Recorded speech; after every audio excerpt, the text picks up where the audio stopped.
Okay, now we're going to talk about exponents and their powers. So usually, again, it's going to say simplify, and it does talk about here in positive exponents. I haven't taught you negative exponents yet, but we don't want any negative exponents. So let's look at the first one. It says 3a squared, but we need that to the third power. What's that going to look like? I need 3 of them, so here's 1, 2, 3. 3a squared times 3a squared times 3a squared. What does that even mean? It means 3 times a times a times 3 times a times a times 3 times a times a. So 3 times 3 times 3 happens to be 27. And how many a's do we have? 2, 4, 6. So a to the 6th. Looking at the third one again, so we have 3x to the 4th power, but we need to the 4th power of that. What's that going to look like? So we need 4 of them. 1, 2, 3, 4 of them. 3x to the 4th power times 3x to the 4th power times 3x to the 4th power times 3x to the 4th power.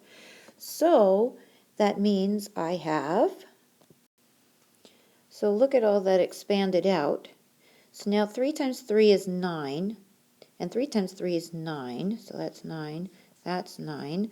So we have 81 x to the 4, 8, 12, 16. There's our answer. Now I don't know if you're noticing anything, but 4 times 4 makes the 16, and 3 times 2 makes 6 at the end. So I'm going to show you what the rule is. So here in the bottom right-hand corner is the rule. So when you raise it to a power here, what I'm going to do is I'm going to multiply the exponents together. So it's going to be a to the m times n. So that's our new rule. So if I look at number 2 up here and number 4, I have 2 times 2 times 2 times 2. I need 4 of those. So that's going to be 16. And then what I'm going to do is multiply my exponents together, which was 4s, so I'm going to have n to the 16th power. Here I got 6 times 6, which is 36, and then I'm going to multiply these two together, which happens to be b to the 4th. Okay, looking at this example, we can have w squared times w squared times w squared. So I have some kids that'll give me the answer that this is 3w to the 6th power. But I don't have a 3 times 1 or anything, so that's not the case. I have 1 times 1 times 1. So that happens to be w to the 6th power. And again, I can multiply those exponents together like the rule says. Okay, looking at this problem, sorry it's blurry.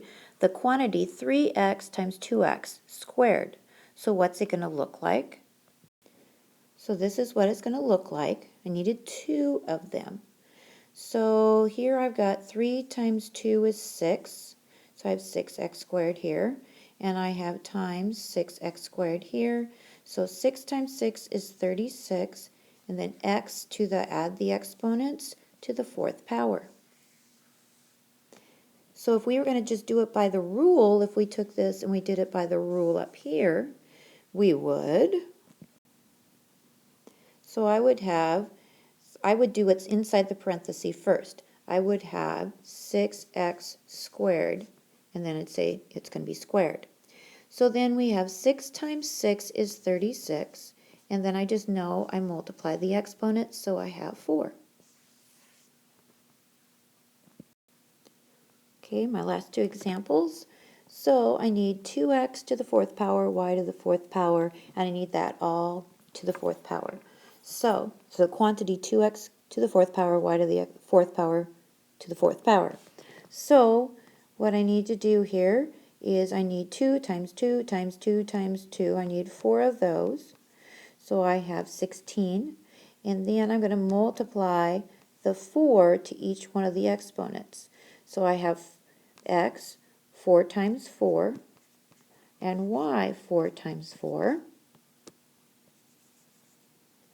And then I have 16, x to the 16, y to the 16. Next example. Okay, all to the second power. I would combine everything on the inside first.